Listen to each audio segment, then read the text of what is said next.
It is sweet, fragrant, and soft, but the invisible biological clock is already running fast. The process of decay is swift and relentless.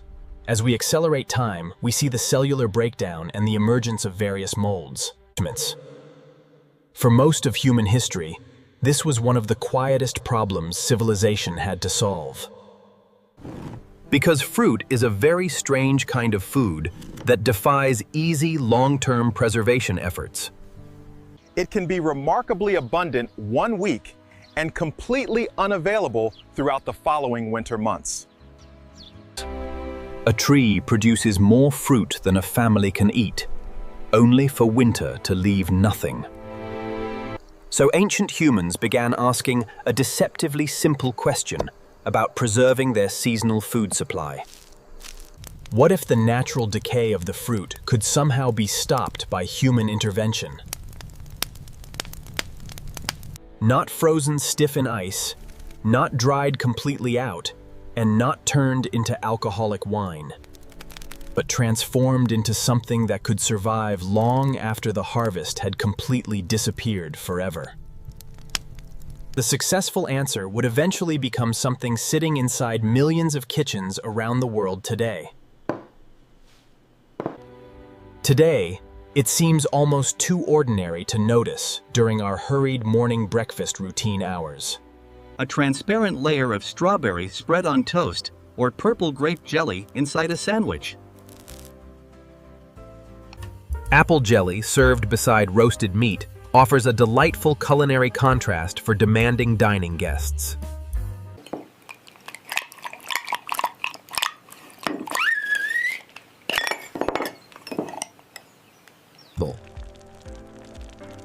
But delicious jelly is not simply fresh fruit made sweet by adding raw sugar ingredients. It is the final result of a remarkable physical and chemical transformation during cooking. Fresh fruit is crushed, its natural cellular structure is destroyed, and excess water reduces. Its natural chemistry is manipulated, sweet sugar is introduced, and high heat changes everything completely. And then, almost mysteriously, liquid fruit juice transforms into a solid, beautiful gel structure. The strange part is that this transformation was discovered long before anyone understood why it worked. People were preserving fruit centuries before they even knew what microscopic bacteria and microorganisms were. They were successfully controlling moisture levels without knowing the modern science of water activity calculations. They were exploiting natural plant pectin long before scientists ever invented the word pectin itself. And they created foods surviving months, using nothing more than fruit, heat, vessels, and sweeteners. But the fascinating historical story becomes even stranger when we examine global economic trade networks. Because the history of jelly is also the history of honey, sugar, empire, and trade. Slavery, war, industrialization, modern medicine, breakfast culture, and the massive global food industry are connected. The little glass jar sitting on your breakfast table is connected to ancient palace kitchens, Mediterranean trade routes, medieval royal courts, sugar plantations, and dangerous naval expeditions across the seas. And the first ancient people discovering this secret probably had no idea they changed food. They were simply trying not to waste the precious seasonal harvest provided by local orchards. And that practical survival effort is exactly where the incredible global food story truly begins. Long before the English word jelly existed, humans understood one of nature's most frustrating rules. Fresh fruit does not last long in storage before rotting and spoiling beyond edible use. The preservation problem was especially severe because fruit always arrives in overwhelming seasonal abundance. A fruit tree does not politely produce one single apple every morning for families. It produces a massive seasonal harvest for a very short period of time annually. For weeks, orchard branches bend beneath heavy weights before the sudden harvest ends completely everywhere. For every early farming community, this massive surplus created an unavoidable food preservation problem. You could eat the fresh fruit immediately, dry it under the sun, or ferment it. You could store certain hardy fruit varieties carefully, or find a much more reliable method. Or you could find a way to make natural sweetness itself into a powerful preservation form. Natural honey was one of humanity's earliest and most reliable answers to food spoilage challenges. It was concentrated, naturally resistant to spoilage, and widely available wherever people kept honeybees. Ancient peoples used honey not merely as a sweetener, but as a way of preserving foods. The ancient Romans preserved fruits in honey and possessed a sophisticated culinary preservation tradition that included numerous methods of extending the useful life of perishable foods across the empire. The ancient Roman cookbook, traditionally associated with Apicius, contains recipes and instructions involving fruit preservation. The exact origins of every recipe are complicated because surviving texts were transmitted much later. But it gives us a remarkable window into a world where ancient cooks understood principles that sweetening and heating fruit could fundamentally change its keeping qualities for long storage periods. The ancient Roman kitchen was not a modern high-tech laboratory with precise scientific instruments. There were no digital pH meters or electronic testing devices available to ancient kitchen workers. No precise thermometers existed to guide their daily cooking and preserving operations across the ancient world. No sterile processing rooms or microbiology existed, yet expert cooks handled complex chemical tasks daily. They knew that certain fruits behaved differently when boiled down with sweet, natural ingredients. They knew that some mixtures thickened naturally while cooling on the wooden kitchen counter. They knew that honey could preserve perishable foods long after the harvest season ended. And they knew that certain fruits could be transformed into dense, shelf-stable sweet pastes. One specific fruit was particularly important for this early stage of culinary civilization history. The quince was hard, astringent, highly aromatic, and almost completely unpleasant when eaten raw. But heat it and sweeten it, and something extraordinary happens to the raw fruit. Quince contains massive amounts of natural pectin, the substance responsible for traditional gel structures. The fruit that seemed inedible raw became one of the most prized, preserved ancient foods. This incredible preservation success was never an accident, but rather the chemistry hiding inside fruit. And for centuries, nobody needed to know complex molecular chemistry to benefit from these methods.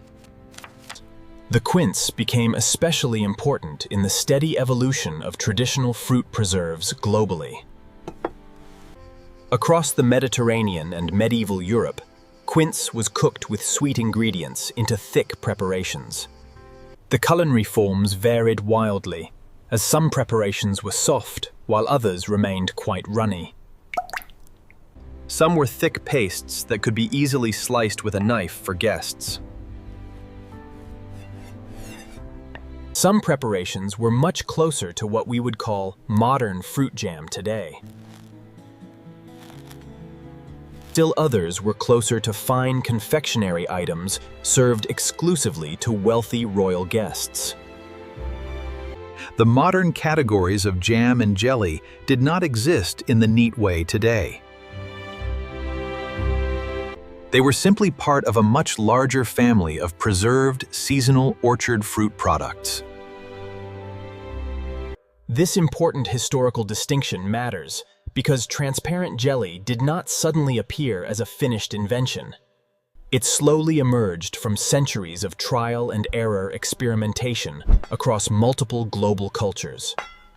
Different cultures discovered unique ways of concentrating fruit juices to survive harsh winter weather months. Different fruits behaved differently during cooking, and different sweetening agents were available to local cooks. Different regional climates created distinct food preservation problems that required innovative and practical kitchen solutions. And active trade constantly moved culinary techniques from one royal kitchen to another across borders. But there was another major ingredient waiting in the wings to transform this story forever. For thousands of years, sugarcane was cultivated in parts of Asia, particularly India and regions. The ancient Mediterranean world knew of processed sugar long before Europeans began consuming it routinely. Alexander the Great's military campaigns brought Greek observers into direct contact with sugarcane production. Later, writers in the Roman world described sugar as a rare substance associated with the East.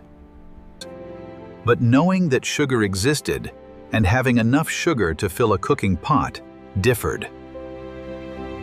Refined sugar was initially an extraordinary luxury, reserved exclusively for the wealthiest monarchs and elites. That economic fact would shape the entire history of preserved fruit across European society. For most ordinary people in Europe, sweetness came primarily from fruits, honey, or local sources. Cane sugar traveled through long chains of cultivation, processing merchants, and powerful political networks. And those international chains connected distant worlds, including India, Persia, and the Islamic Middle East. North Africa, the islands of the Mediterranean, and Europe participated in this vast commercial network. The movement of sugar was part of a much larger movement of agricultural technology and wealth. By the early medieval period, sugarcane had spread westward through active Islamic agricultural trade networks. Arab agricultural knowledge helped establish sugar cultivation in places like Sicily and the eastern Mediterranean.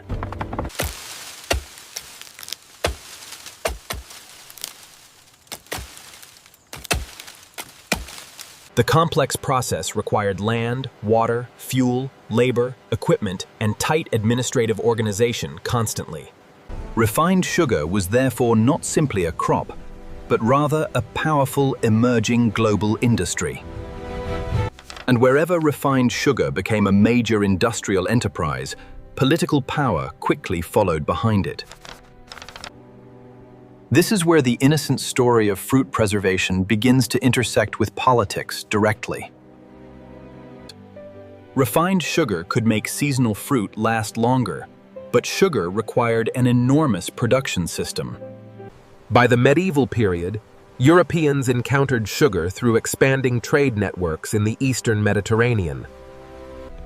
The Crusades did not invent European preserves, but they helped increase European exposure to sugar. Refined sugar remained extraordinarily expensive and was not something a poor peasant casually poured out.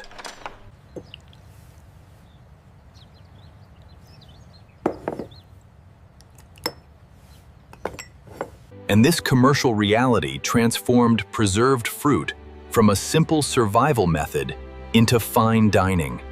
Fruit cooked with refined cane sugar achieved a texture and sweetness honey could not reproduce. It allowed skilled kitchen cooks to push perishable fruit much further than ever before. Longer boiling times, greater fruit concentration, and more predictable preservation results followed across elite households. And eventually, these advanced techniques yielded much clearer gels and superior shelf stability for merchants. The domestic kitchen became a place where people unknowingly manipulated several physical variables at once. Precise amounts of sugar, water, natural acidity, cooking heat, and pectin changed outcomes. Too much water in the mixture meant the final product remained runny and unstable. Too little moisture, and the preserve became unpleasantly hard and difficult to cut cleanly. Too little sugar used in the recipe meant long-term food preservation suffered severely. Too much cooking heat meant natural fruit flavor and vibrant color deteriorated during boiling. Some fruits naturally supplied far more gelling pectin than others available in local markets. Some low pectin fruits required helpful assistance from another high pectin fruit like tart apples.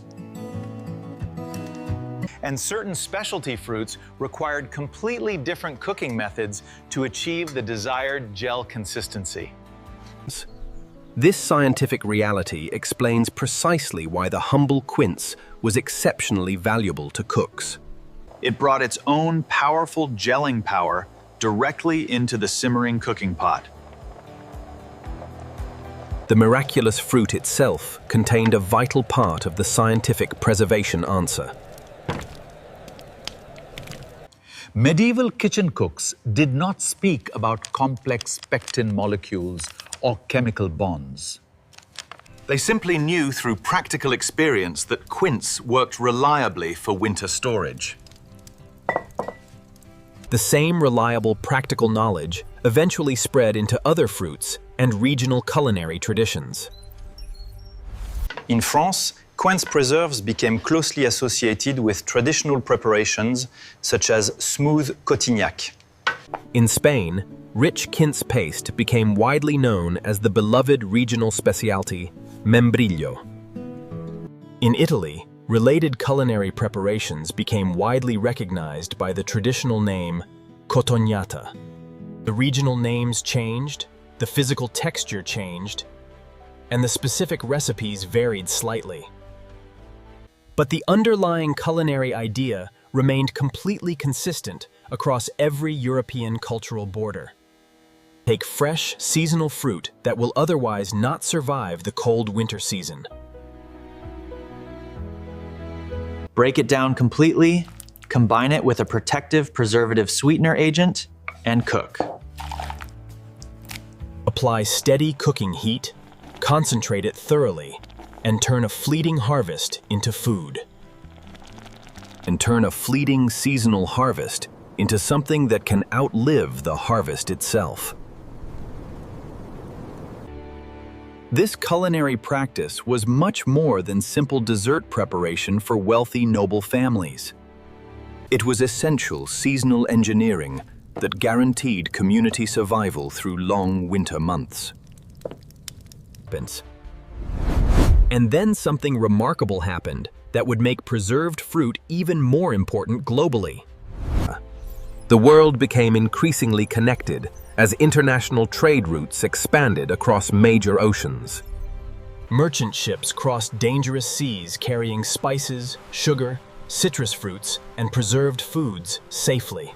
The Mediterranean Sea quickly became a massive and influential international culinary trade crossroads. The glaze is perfect, as promised. And the saffron is fresh from Kashmir. We have a deal. The glaze is perfect, as promised. And the saffron is fresh from Kashmir. We have a deal. And fruit itself officially became an essential part of lucrative long-distance international commercial trade. Exotic citrus fruits moved across cultures, while quinces, apricots, plums, and orchard produce traveled. Berries and traditional orchard fruits quickly became core ingredients in diverse local culinary traditions. But preserved fruit possessed a massive commercial advantage over delicate, highly perishable fresh fruit. It did not need to remain fresh during long and arduous international transport journeys.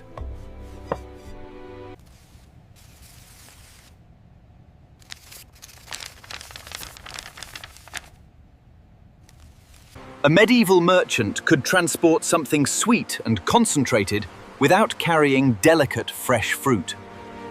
That would otherwise rot completely before ever reaching its final commercial market destination overseas.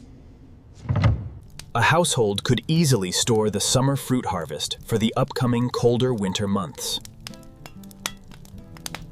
A wealthy household could display preserved fruits as clear physical evidence of tremendous agricultural abundance. And a skilled kitchen could turn seasonal food scarcity into an impressive display of luxury.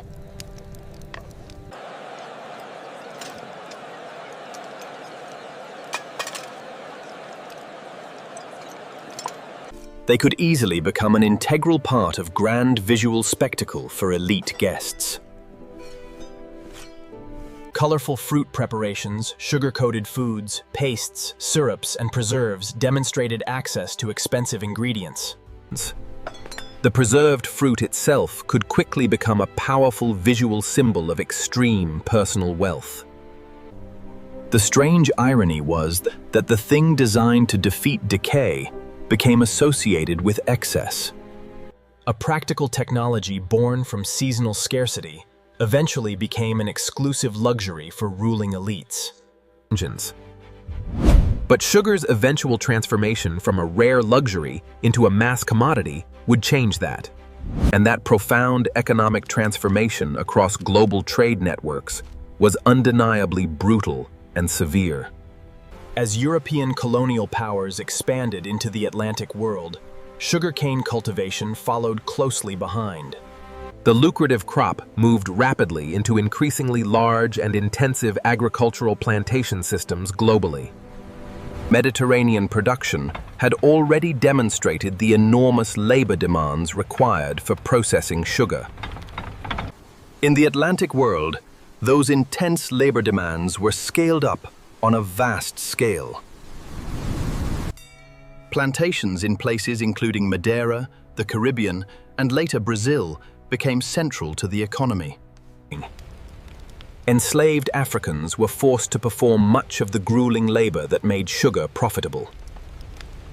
The demanding crop had to be planted, tended, and cut down under harsh conditions. The freshly harvested stalks had to be crushed rapidly before fermentation could ruin juice. The extracted sweet juice had to be boiled down continuously over intense open hearth fires.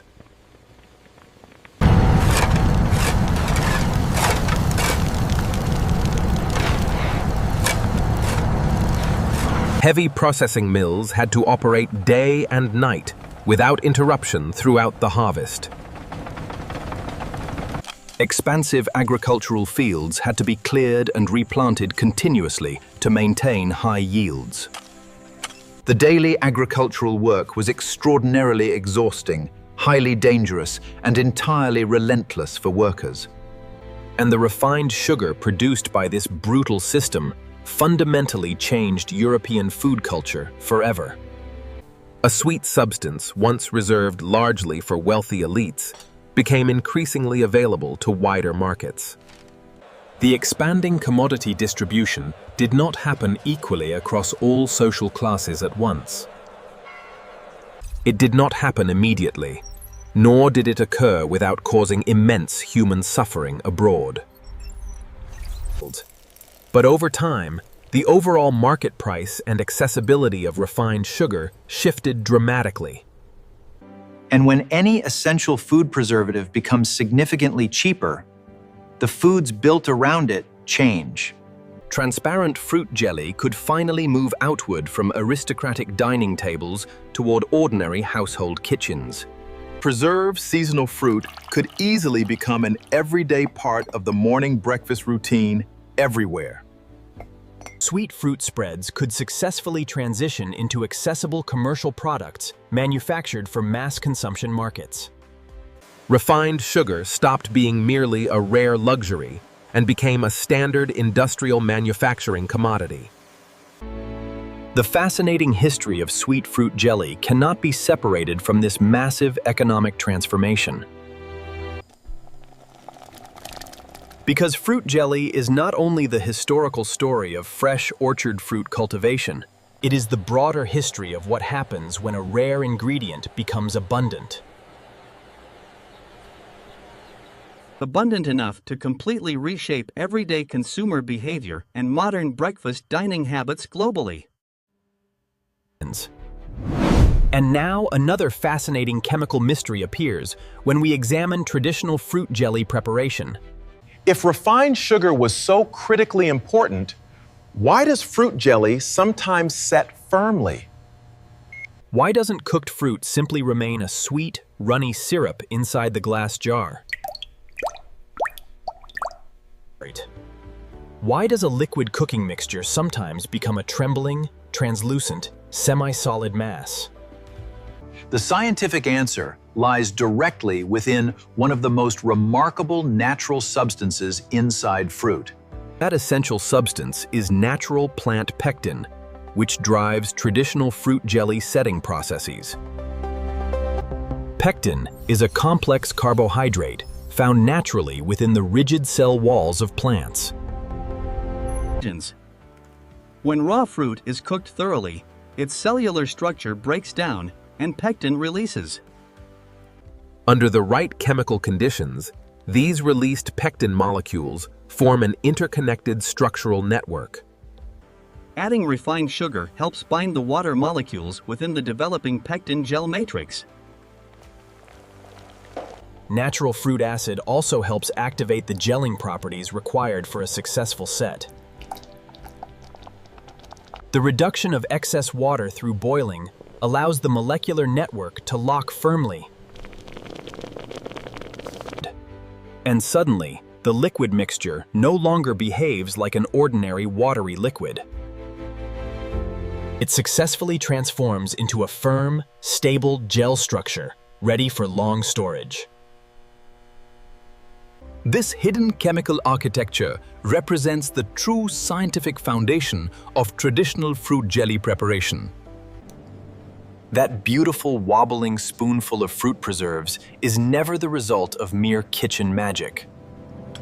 It is an intricate three-dimensional molecular structure holding liquid water securely in place permanently. But the people who first made it centuries ago had no scientific idea why. They did not know that microscopic molecules were forming complex, interlocking structural networks together. They only knew from experience that one cooking batch worked, while another failed.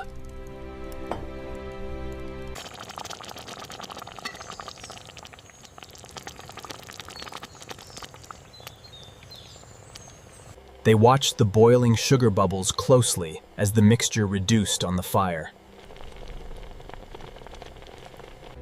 They watched the shifting fruit color carefully to judge the exact cooking stage.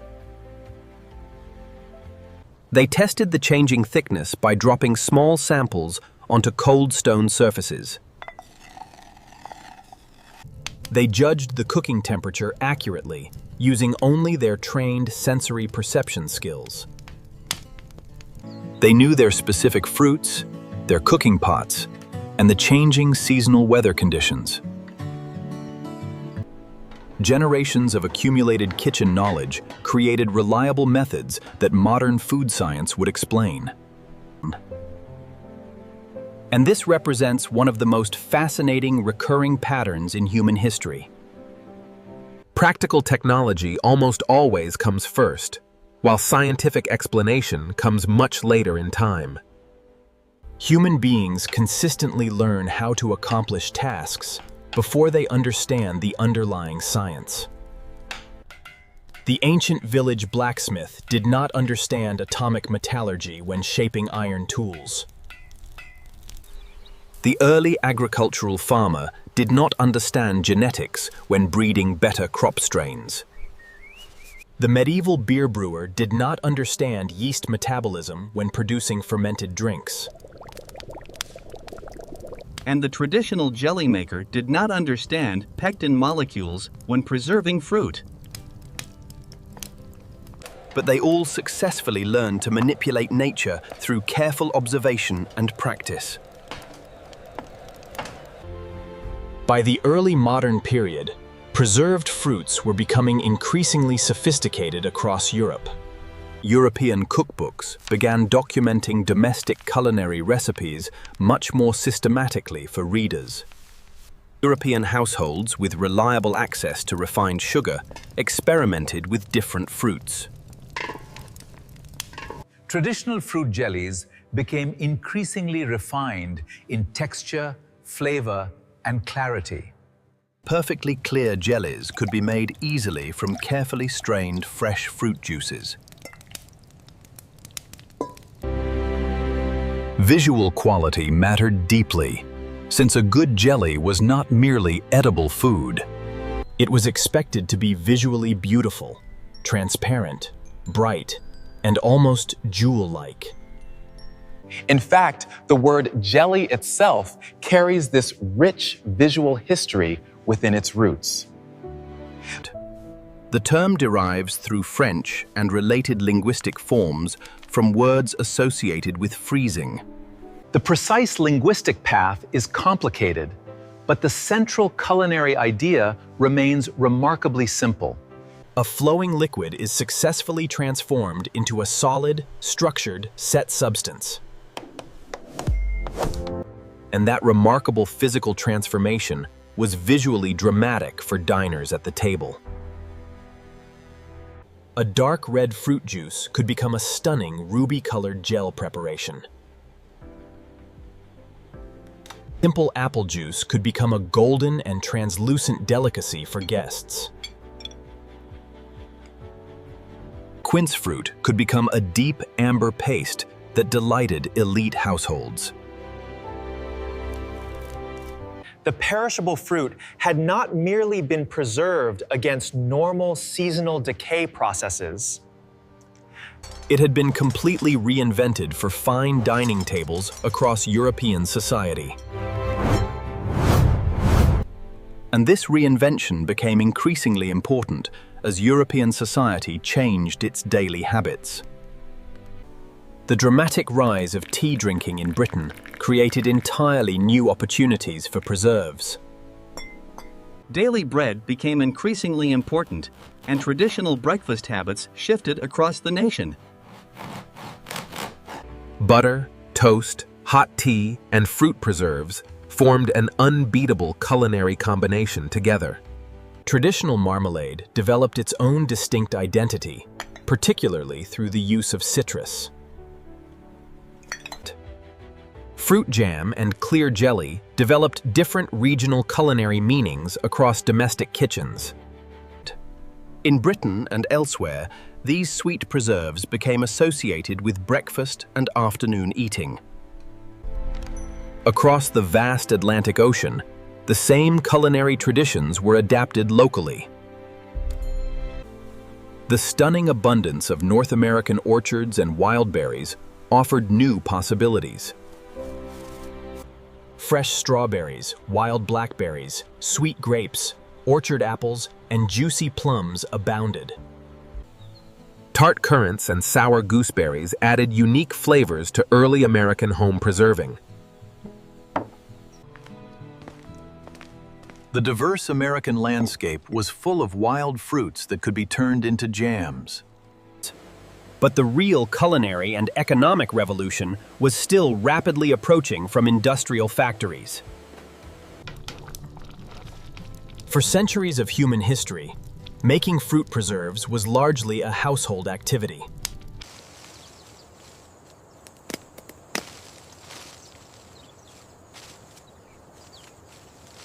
You boiled glass jars or prepared storage containers before filling them with sweet preserves.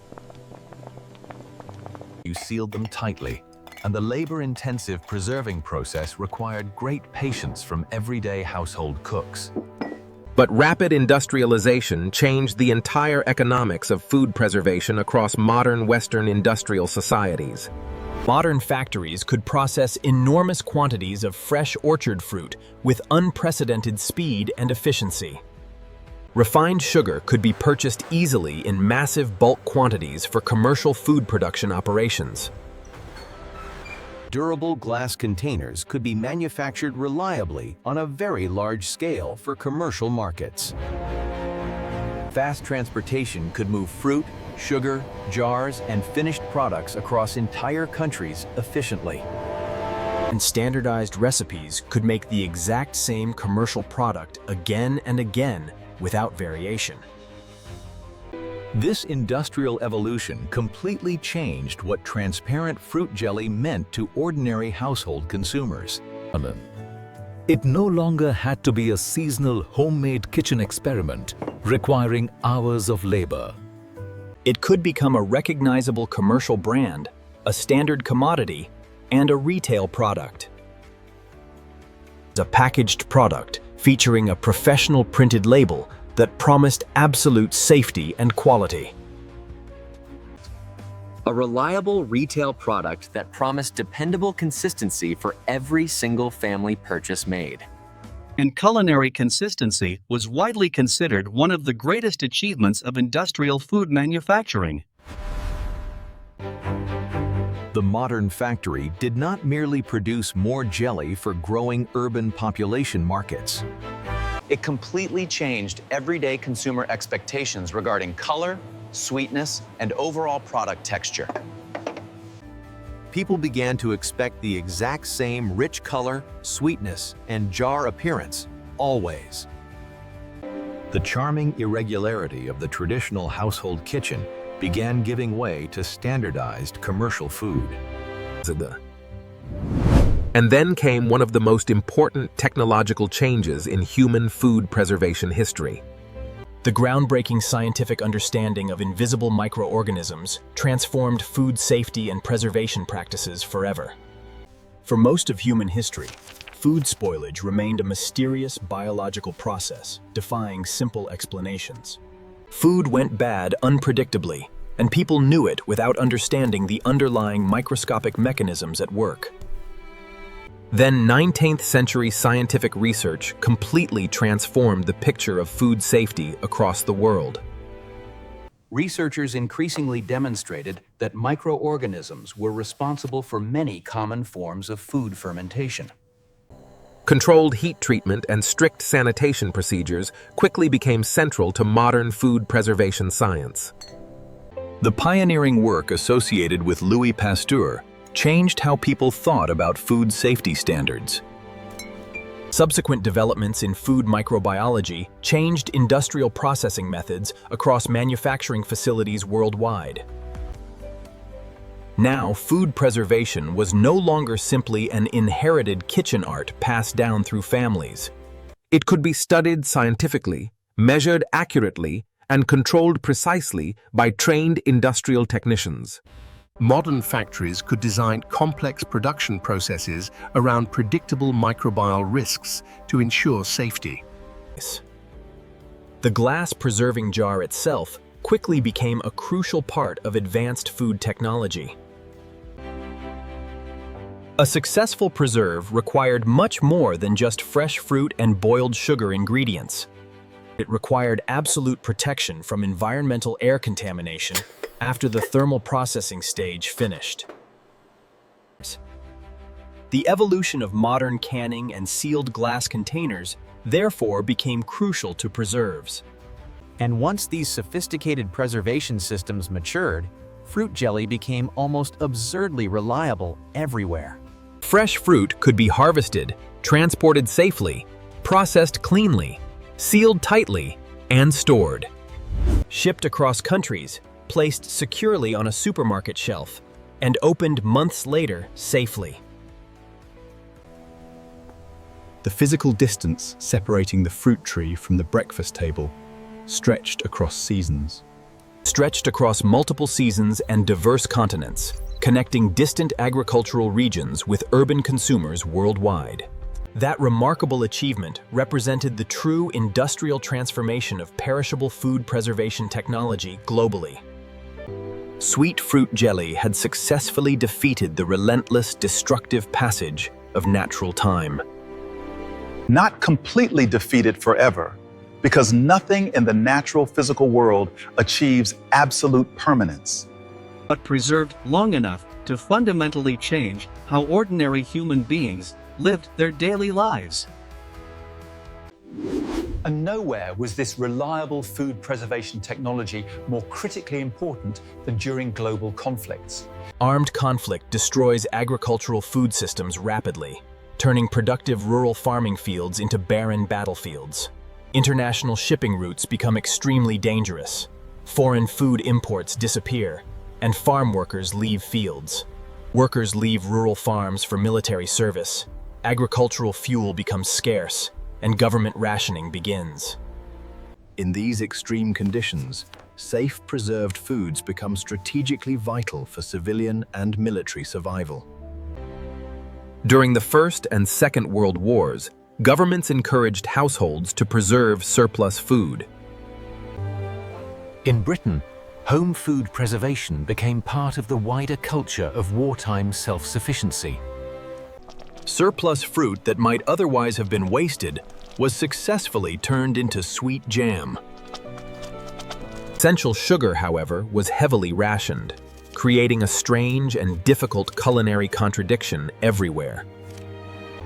People were encouraged to preserve fruit at precisely the moment when essential sugar was scarce. Domestic household recipes changed rapidly, and traditional preservation techniques adapted to fit strict wartime limits. Large-scale commercial food production mattered enormously to national supply chains during military crises. Nutritious preserves could provide vital dietary calories and dietary variety when fresh food limited. And psychologically, sweet preserves offered something almost as valuable as basic physical nutrition itself. They offered a comforting sense of domestic normality during times of great national hardship. A single spoonful of sweet fruit could make an otherwise bleak ration meal feel human. This psychological comfort is remarkably easy to underestimate when studying major historical crisis periods. During times of severe crisis, prepared food is never solely about biological calories. Rich taste carries personal memory, and familiar sweetness can remind displaced people of home. A familial glass jar can create psychological continuity when everything else in society has changed. That is one primary reason preserved foods repeatedly appear throughout modern wartime history texts. They survive not only because they are practical, but because they are emotionally powerful. And fruit jelly also played another major structural role in the modern industrial world. It became exceptionally portable as the modern industrial food system expanded distribution networks globally. That portability mattered enormously as urban populations expanded rapidly across industrialized nations. That people moved away from self-sufficient rural farms into crowded city apartment buildings. More families bought packaged food from retail stores rather than producing their own meals. The traditional morning breakfast meal became increasingly standardized across modern suburban households. Industrial factories produced standardized bread loaves in massive quantities for national retail distribution. Factories produced uniform butter and margarine products for everyday domestic breakfast tables everywhere. And factories produced commercial fruit preserves packaged neatly in convenient glass jars. The modern domestic kitchen was rapidly becoming a convenient consumer retail environment. Sweet fruit jelly fit perfectly into this new consumer lifestyle model.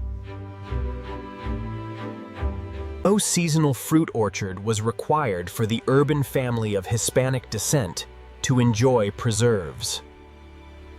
No heavy copper preserving pan was required to boil fruit on a stove. No demanding seasonal harvest labor was required from the urban consumer purchasing products. Just a removable lid, a spreading knife, a slice of bread, and a refrigerator. Just a lid, a knife, a slice of bread, and eventually an electric refrigerator. The electric refrigerator itself fundamentally changed the underlying cultural meaning of food preservation. Before home refrigeration, long-term food preservation was an absolute biological necessity for survival. With modern home refrigeration, food preservation became entirely optional for many common food items. Fresh, perishable fruit could travel much farther across countries without spoiling on the journey. Fresh green vegetables could remain available to shoppers for much longer periods throughout the year. Perishable meat could be stored safely, and daily milk supplies could be chilled.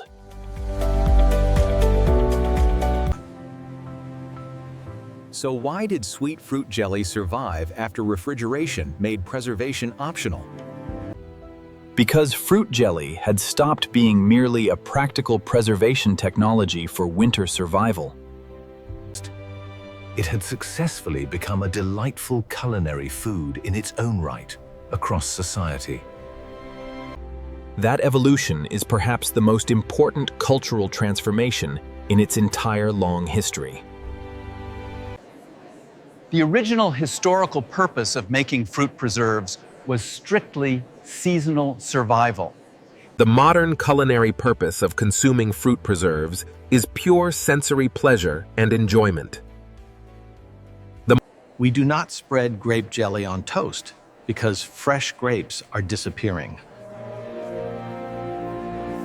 We do it simply because we genuinely like the rich, sweet taste at breakfast. We do not eat strawberry jam because winter has arrived and fresh berries are gone. We eat it because the rich, concentrated sweetness is deeply satisfying to our palates. The practical preservation technology survived long after the original food emergency disappeared from society. And this persistence happens constantly across the long course of human civilizational history.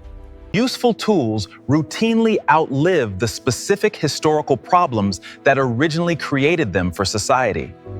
Preserved seasonal fruit successfully became fine cuisine enjoyed by diverse households everywhere.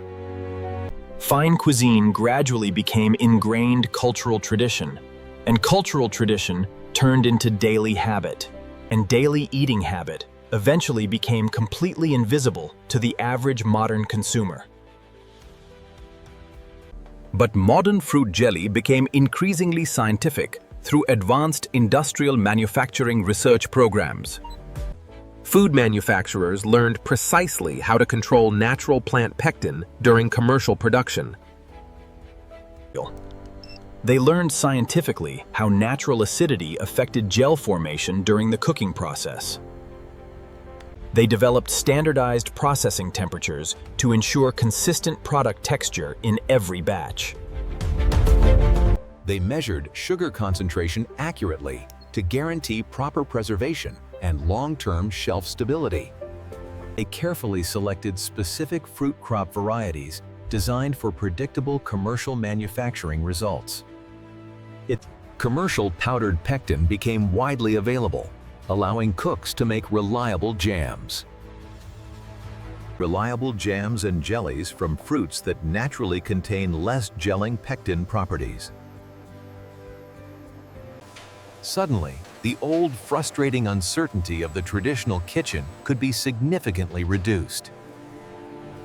A clear recipe could tell you precisely how much fruit, sugar, and pectin, how much acid to add, and exactly how long to cook the mixture safely. and the final commercial result could be remarkably consistent across every production batch. This industrialization represented the successful scaling of an ancient human intuition about food. The traditional kitchen cook watched carefully, while the modern industrial manufacturer measured precisely. The ultimate underlying goal remained exactly the same throughout thousands of years. Make the perishable fruit last through winter, make it taste good, and ensure stability. Make it chemically stable, make it commercially repeatable, and satisfy consumer demand successfully. But there is another crucial hidden story resting quietly inside the glass jar.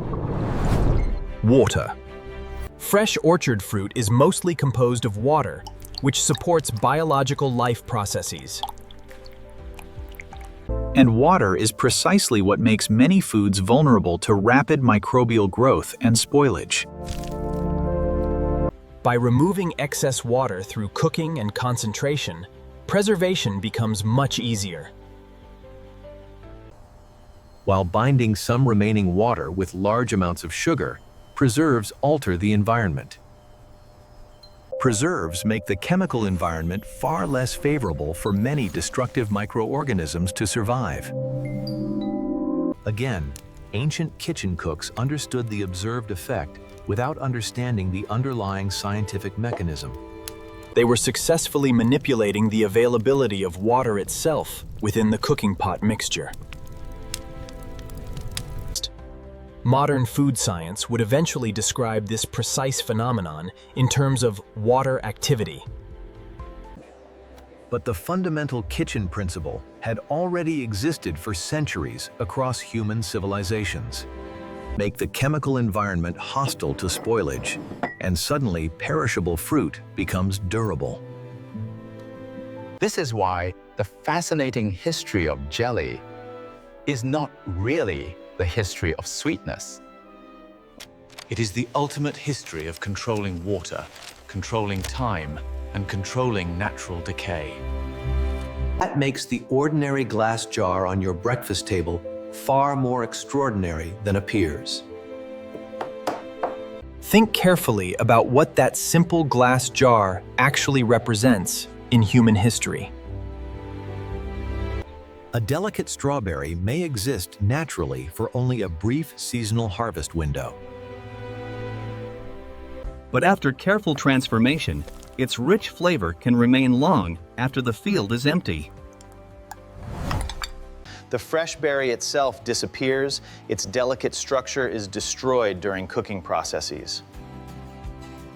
Its excess water is reduced. Its biological cells break apart inside the hot pan. Its natural pectin is rearranged, and its sweet fruit sugars become highly concentrated safely. And what ultimately remains inside the jar is no longer simply a fresh strawberry. It is an authentic memory of strawberry, engineered brilliantly to survive the winter months. That fundamental preservation idea is exceptionally ancient across human history and agricultural development. Human beings have always tried to preserve something that nature intended to disappear quickly. We dry perishable grapes into durable raisins to extend their useful storage life successfully. We ferment perishable liquid milk into long-lasting cheese to prevent spoilage during winters. We salt raw meat, we smoke fresh fish, and we pickle seasonal garden vegetables. We smoke fresh fish, we pickle seasonal vegetables, and we turn crushed grapes into wine. We turn perishable grapes into wine and transform delicate seasonal fruit into stable jelly. Every single one of these ingenious preservation techniques is a direct rebellion against time. But sweet fruit jelly has something particularly poetic and fascinating about its physical transformation. Because the original fresh fruit used in the recipe is almost impossible to recognize. A delicate strawberry is soft and irregular, while finished fruit jelly is completely smooth. A fresh grape grows in natural clusters, while finished jelly sits neatly in jars. A fresh orchard apple is crisp, whereas finished apple jelly can be perfectly transparent. The physical transformation is so complete that the preserved food becomes an entirely new category. And yet, the original fruit essence is still present inside the jar in another form. Its natural aroma remains, its fruit acids remain, and its sweet, natural sugars remain. Its vibrant color remains, its natural pectin remains, and its culinary memory remains intact. Everything has been completely reorganized into a stable, enduring structure by human culinary skill. That is why the rich history of jelly is a story of profound transformation. It is a story of transformation rather than simple, passive preservation against natural biological decay. It does not merely stop perishable fruit from dying. It fundamentally changes what fruit means. And that profound culinary transformation followed human migration paths all around the modern world. In South Asia, rich fruit preserves developed within long culinary traditions involving sugar and spices.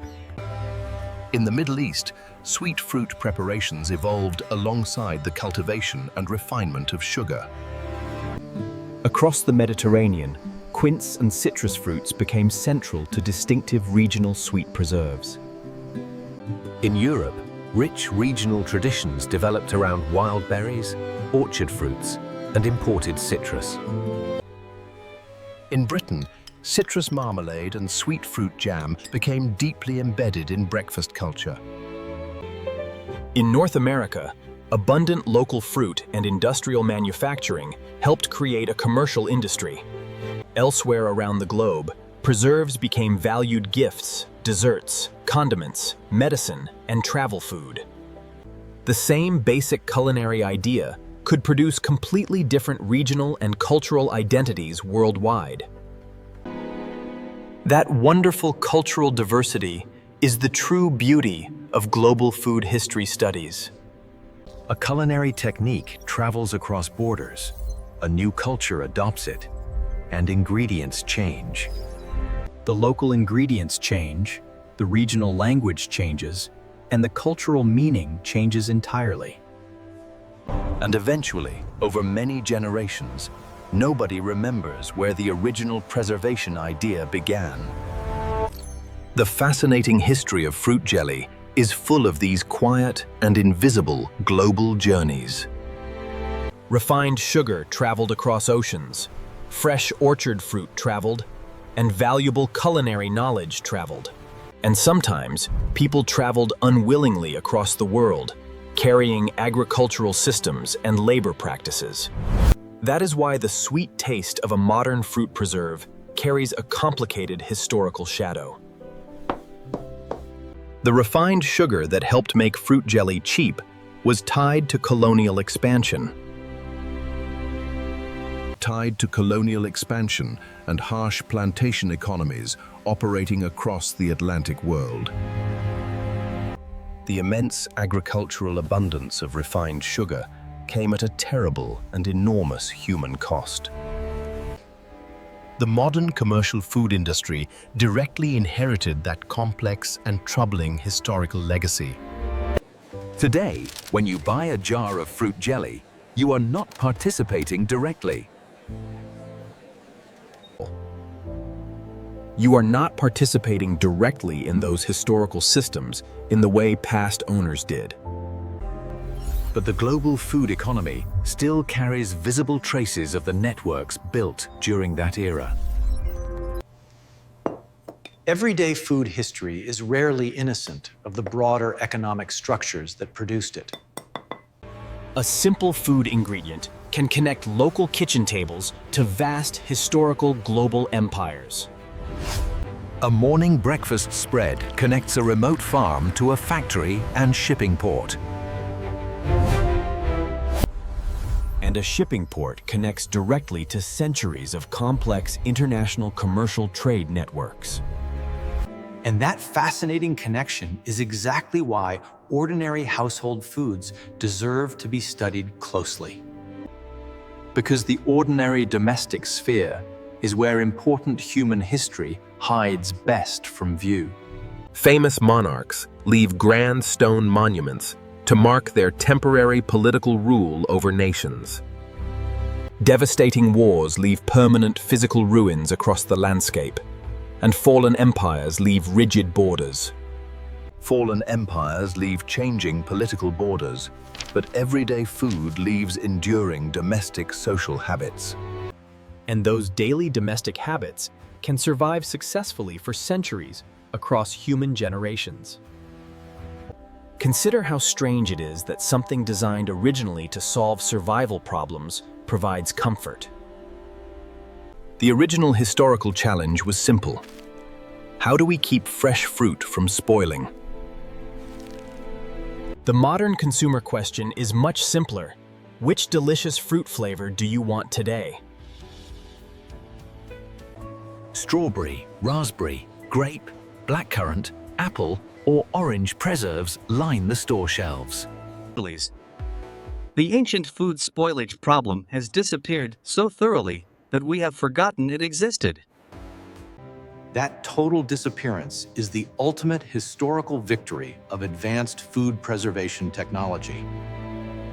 When a complex technology works perfectly every time, people simply stop noticing its existence. Nobody marvels at the fact that fresh fruit can be stored safely for months.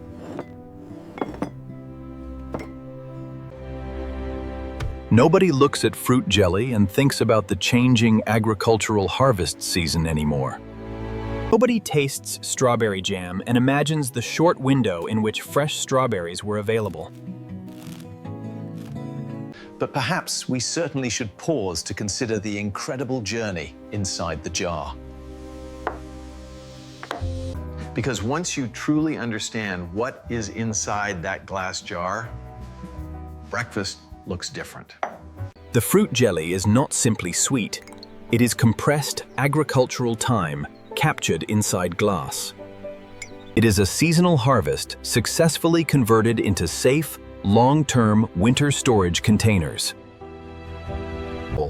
It is sophisticated food chemistry, cleverly disguised as simple domestic comfort food for families.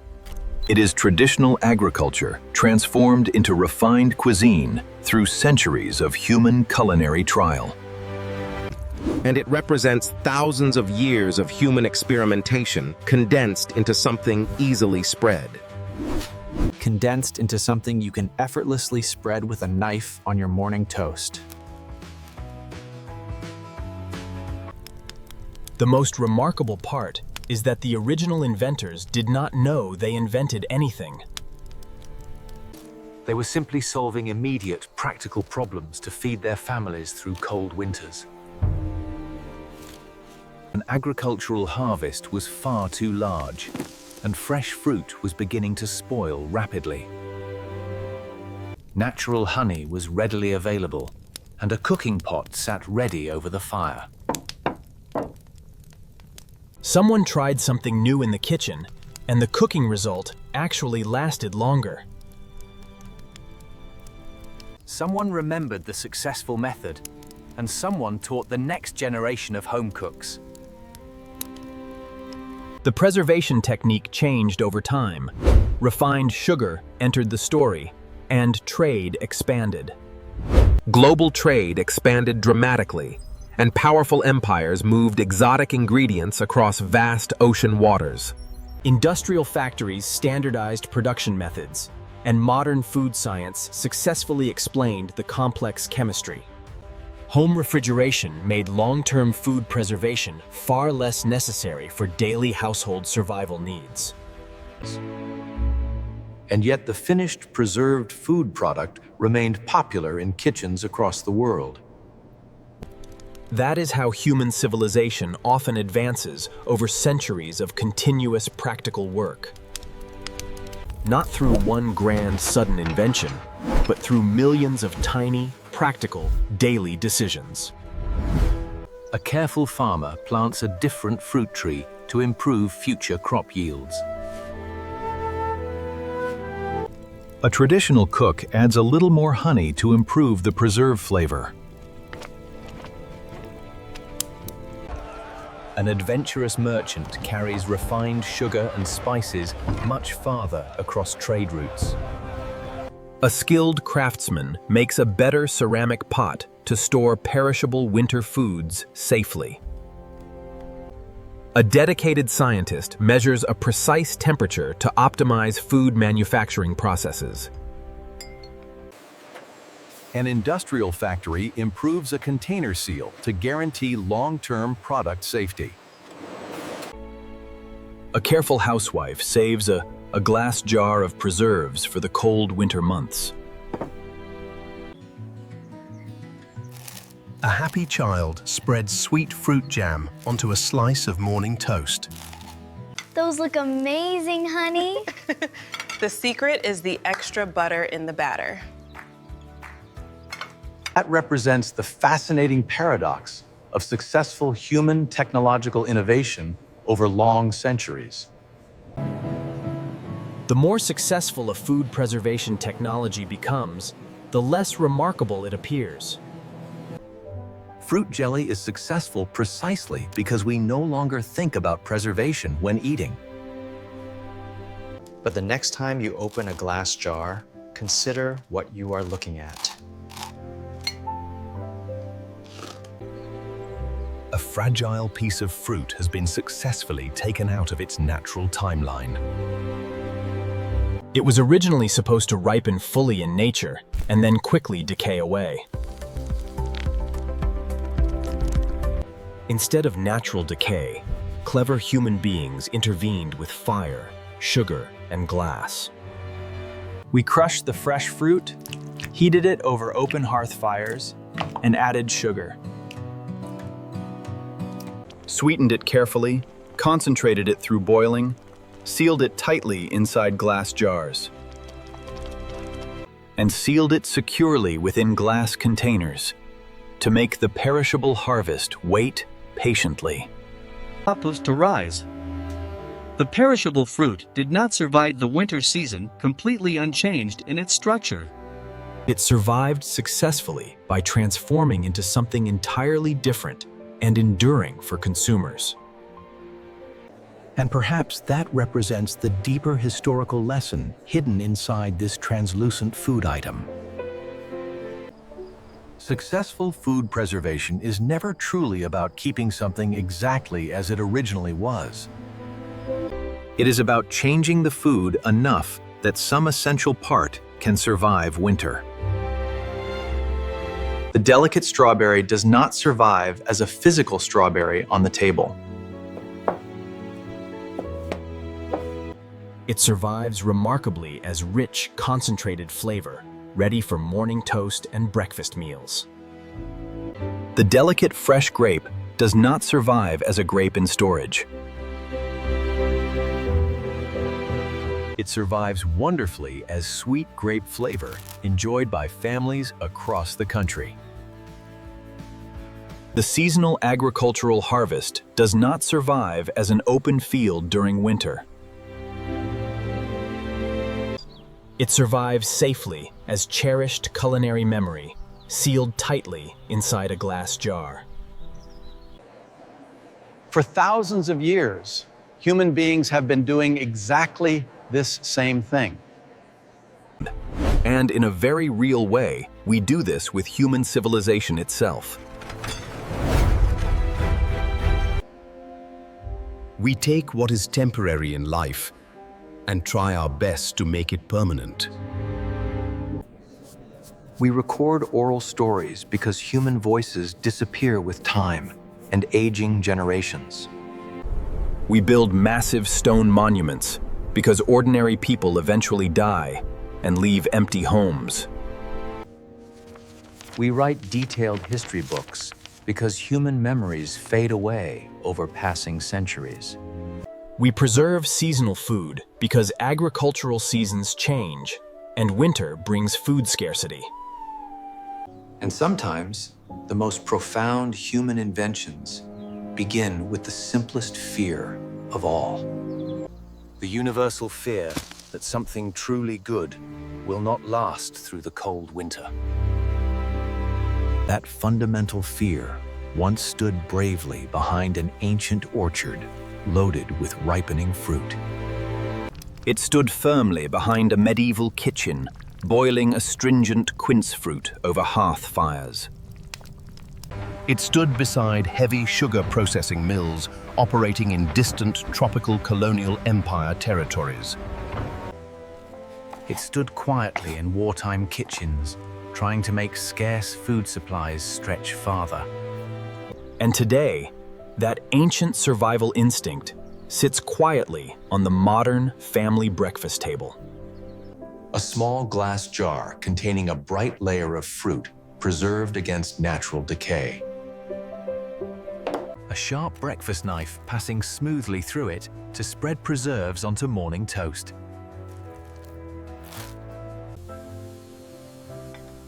A crisp slice of warm toast waiting to receive the sweet fruit preserve layer. And a remarkable culinary transformation, so old that its ancient origins have almost disappeared completely. The next time you spread fruit jelly across your morning toast, remember this amazing history. Remember that you are not simply eating ordinary preserved fruit for breakfast today. You are actively eating the brilliant solution to an ancient human survival problem. You are tasting a sophisticated technology developed long before modern science could explain its chemistry. You are tasting the enduring legacy of global trade routes that connected distant continents together. Agricultural systems that successfully reshaped global economies and food production practices over centuries. Complex industries that changed human labor patterns and manufacturing methods across industrial nations globally. Advanced factories that successfully standardized commercial food production for everyday household consumers everywhere. And generations of dedicated home cooks who learned to control nature through careful observation. Most importantly, you are tasting one of humanity's oldest and cleverest tricks. Take something temporary from the seasonal harvest, change its physical state through cooking. Concentrate its natural sweetness, protect it safely inside glass containers from spoilage. And make it last long after the harvest season has completely disappeared from fields. Because that is what sweet fruit jelly really is when you understand history. It is not merely fresh fruit, and it is not merely commercial refined sugar. It is not merely a simple breakfast spread for your morning routine meals. It is time itself successfully captured and preserved inside a small glass jar.